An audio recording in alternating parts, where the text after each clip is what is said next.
Hello and welcome back. Today we're going to be taking a look at this Homelite string trimmer that has a slight gas leak. So this is an old Homelite ZR series string trimmer, or weed eater as I call it.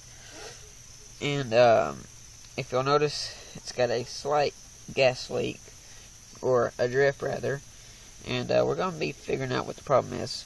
And you can see the entire gas tank here is coated with fuel, and so yeah, let's try to figure out what the problem is, shall we? I'm going to start by taking off this cover so I can better access the fuel lines and address the problem, if that's what it is.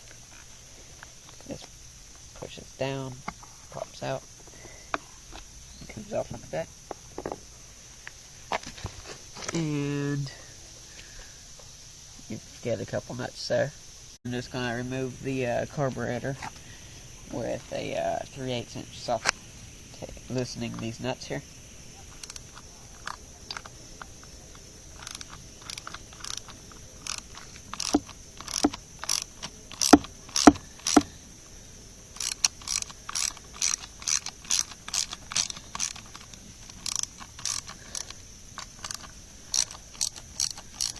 And holding the carburetor back, you can remove the air filter housing. Takes a little bit of wiggling and pulling. Just be gentle. And that just goes to the side. And then we've got better access to the fuel lines. If your trimmer is leaking, then you could have a different problem than mine, but for this one we're just going to find out. But first I'm going to start by inspecting the fuel lines. And they don't seem wet with gas until you get to the very bottom. And if you'll notice, there's kind of a little bit of wiggle room there. And I can see the gas is seeping up right here where that goes into the fuel tank.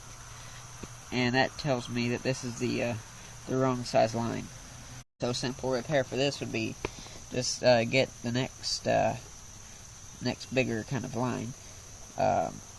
Whenever I got this trimmer, we put some new fuel lines on, and we got that from the Ace Hardware, and evidently we picked up the wrong size. So yeah, just need a bigger line, or if you're creative, you could put probably some sort of a JB weld or something around there. But I wouldn't recommend that because you may have to do a fuel filter repair or something like that.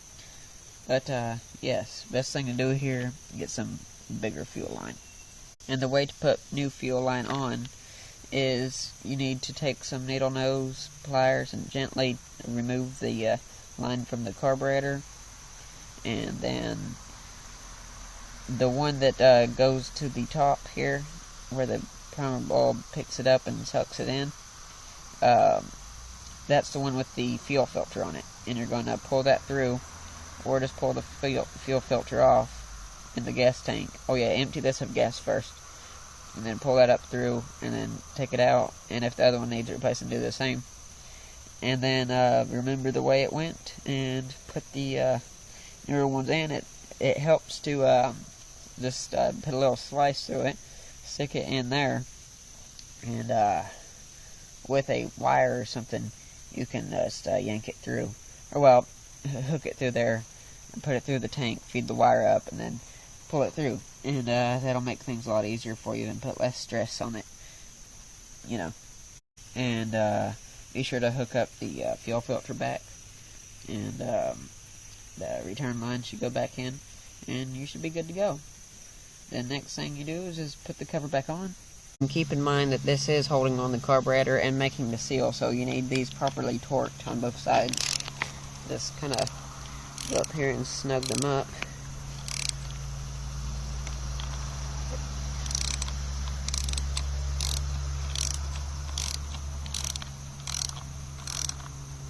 Okay, this one just gets a little more torque. That one.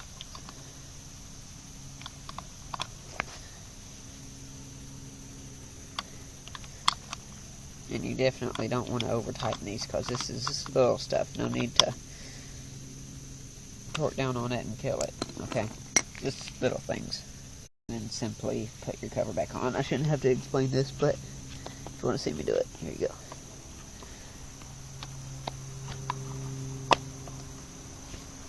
And then, there you go.